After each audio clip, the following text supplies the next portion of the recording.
Baik, saya akan menjelaskan dan mempresentasikan radiokimia dalam bidang kedokteran, yaitu pencitraan positron dan radiofarmaka. Baik, berikut adalah penjelasannya. Ilmu kedokteran nuklir itu merupakan salah satu cabang ilmu yang memanfaatkan sumber radiasi terbuka, yaitu untuk mendiagnosis suatu penyakit seperti dalam proses fisiologi ataupun biokimia. Nah, pemanfaatannya itu seperti radiologi dan radioisotop. Radiologi itu dimanfaatkan untuk diagnosis penyakit, sedangkan radioisotop untuk terapi dari radiasi tersebut.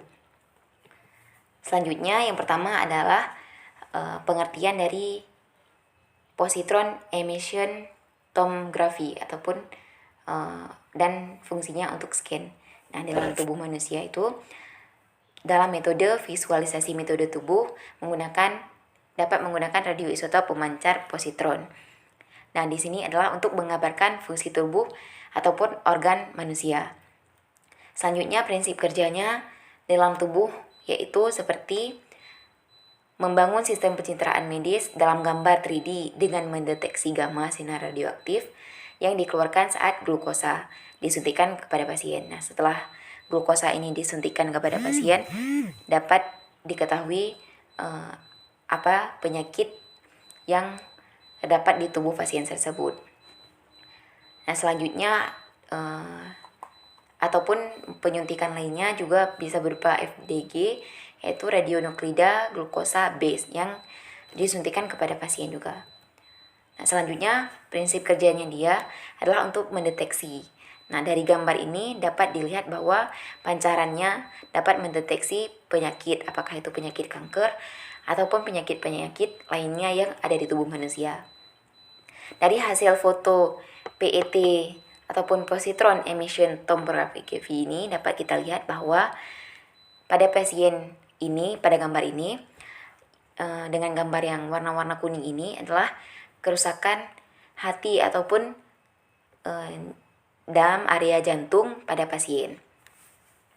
Nah, diperjelasnya dapat kita lihat juga bahwa di sini terjadi kerusakan ataupun penyakit seperti kanker. Selanjutnya yaitu aplikasi radiokimia dalam bidang kedokteran. Aplikasinya yaitu sebagai senyawa kimia yang mengandung atom radioaktif dalam strukturnya yang dapat digunakan untuk diagnosis ataupun terapi. Radiofarmaka ini dapat dimanfaatkan dalam berbagai jenis pemeriksaan dalam kedokteran nuklir, seperti yaitu pemeriksaan untuk pencitraan, pemeriksaan fungsi tubuh secara in vivo, ataupun pemeriksaan untuk tujuan terapeutik. Nah, selanjutnya produk kit MEBE. Nah, ini berfungsi untuk mengevaluasi fungsi otot jantung. Selanjutnya, produk kit MDP dapat untuk mendiagnosis penyebaran kanker di dalam tulang. Selanjutnya, produk DTPA dapat untuk mendiagnosis fungsi ginjal untuk memberikan informasi yang lebih akurat, sehingga dokter dapat memberikan penanganan yang tepat kepada pasiennya. Selanjutnya yaitu ada radiofarmaka senyawa bertanda 153 SM EDT MP, yaitu untuk terapi paliatif untuk mengurangi rasa nyeri kepada pasien kanker. Biasanya untuk yang sel kankernya sudah menyebar ke seluruh tubuh.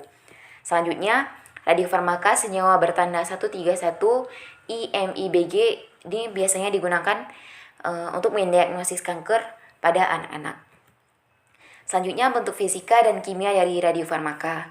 Nah, bentuk fisikanya dapat kita lihat bahwa ada unsur ion sederhana, molekul kecil, berlebar radioaktif, dan ini contoh-contoh apa yang terdapat di dalam radiofarmaka tersebut. Saya lanjut, bentuk kesediaan dan rute pemberian radiofarmaka. Nah, dia ini ada yang oral, dia berbentuk sediaan kapsul dan larutan. Selanjutnya ada intravena, larutan dispensi koloid dan suspensi, dan selanjutnya aplikasi bidang kedokteran nuklir. Nah, salah satu aplikasinya yang lainnya yaitu teknisium 99M. merupakan radioisotop metastabil dari teknesium. Nah, dia bisa untuk mendiagnosis salah satunya yaitu bone scan untuk mengetahui area rebuilding activity yang tidak normal yang terdapat pada tulang. Nah, ini salah satu hasil bone scan pada tulang betit yang menunjukkan adanya aktivitas yang tidak normal pada salah satu tulang.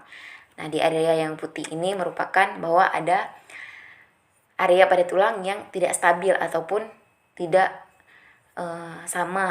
tidak normal dengan tulang-tulang yang lainnya. Selanjutnya ada myocardial perfusion imaging untuk mendiagnosis penyakit jantung, dan Vectrebin brain imaging untuk radiofarmaka yang telah membangkitkan yang digunakan untuk molekul-molekul terdispersi dari otak dengan aliran darah yang tinggi. Dalam farmasi nuklir, beberapa teknik seperti teknik protektif, teknik aseptif yang bisa untuk mencegah ataupun meminimalisasi kemungkinan terjadinya kerusakan pada fungsi organ manusia. Selanjutnya, radiofarmaka ini digunakan dalam beberapa penyakit yaitu untuk mendiagnosis penyakit jantung, paru-paru, hati, limpa, dan sistem, serta saluran cerna, ginjal, dan tulang. Baik, dari penjelasan yang telah saya paparkan, hanya ini dari saya tutup. Assalamualaikum warahmatullahi wabarakatuh.